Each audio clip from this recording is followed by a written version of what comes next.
so-called shack owners, Mr. Cruz Silva, or whatever his name is. He is the first culprit.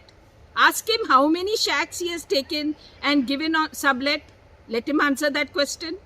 I can give you so many cases where people have taken 2 and 3 shacks from other parties and are running it. Why? I get information through several reports, because I, as a litigant in pollution issues and garbage issues and CRZ issues, we collect report. We have all the data with us. We are not fooled by anybody. Whatever I speak with hard evidence. I have letters under RTI where the Pune Association has written to the MOEF saying that they want permission to run shacks on our beaches. Excuse me, our beaches are not for destruction of, they are meant only to be given to the local youth.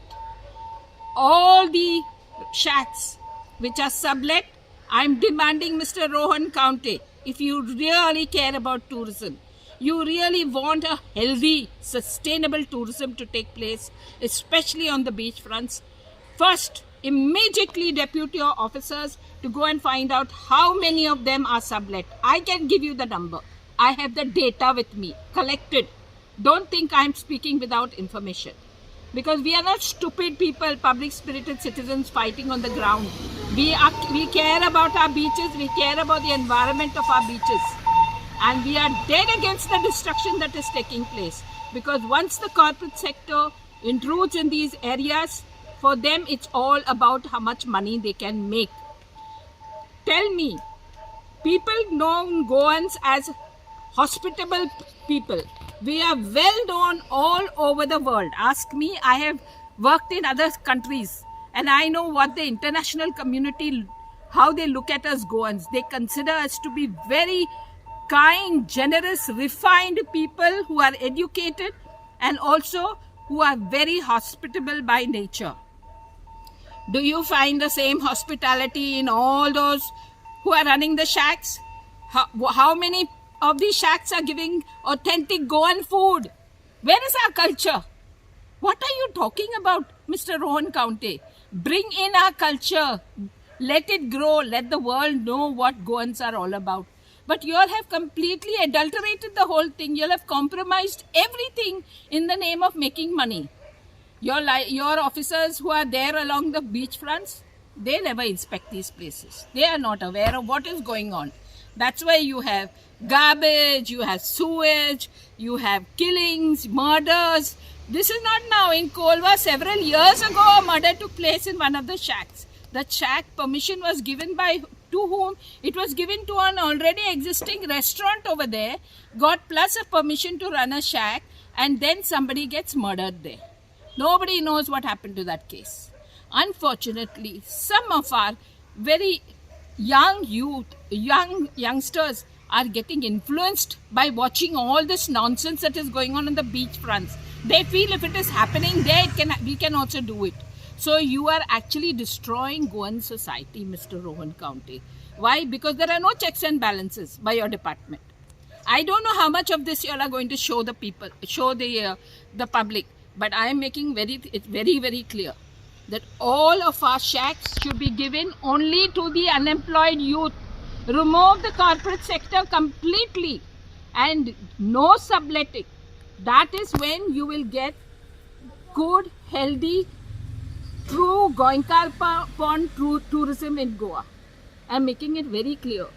This what is happening now is an eye-opener. The recent murder that took place is an eye-opener. It is a youngster who came there and who saw that the deck beds were right up into the high tide line. Deck beds are not meant to go into the high tide line, and there was a system where only certain numbers were allotted. How many of you tourism officers go on a regular basis and check? Why don't you all use GPS? Why don't you all use technology to identify? If you all say you all cannot look at the entire coast, then don't give permissions. Give permissions to what only you can look after. And do not fool the public.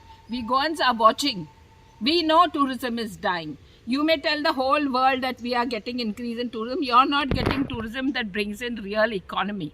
We want a healthy, sustainable tourism that will increase a healthy economy and give us a healthy economy. But you, Mr. Rohan County, please open your eyes. Stop burying your head in the sand, and stop asking all your officials also to bury their heads in the sand, because ultimately you have to pay the cost. The truth will come out. And now this is not one death. Already there have been deaths before, murders before. Just that they have been hushed up because there are no follow-ups. People die due to electrocution on the beach, that is hushed up.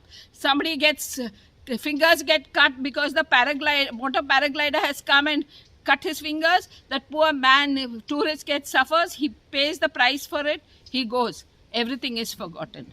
After those incidents, 4 incidences on Kolva, the paragliding incident at Keri ultimately killed 2 people. Open your eyes. Think twice.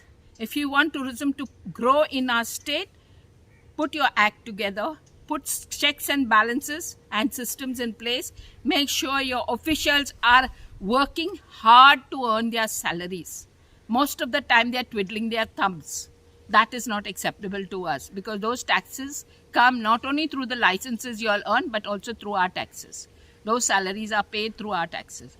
So we are not going to accept this destruction anymore. Please do your job, Mr. Rohan County, and to your entire team, your director and whoever they are. We have no respect left for you, because you have destroyed our Goa. You have brought bad name to us because you have not done your job. People who praise you all for one small thing may be fooled by you all, but we are not fooled, because we look at the overall picture and we understand what really is happening on the beachfront.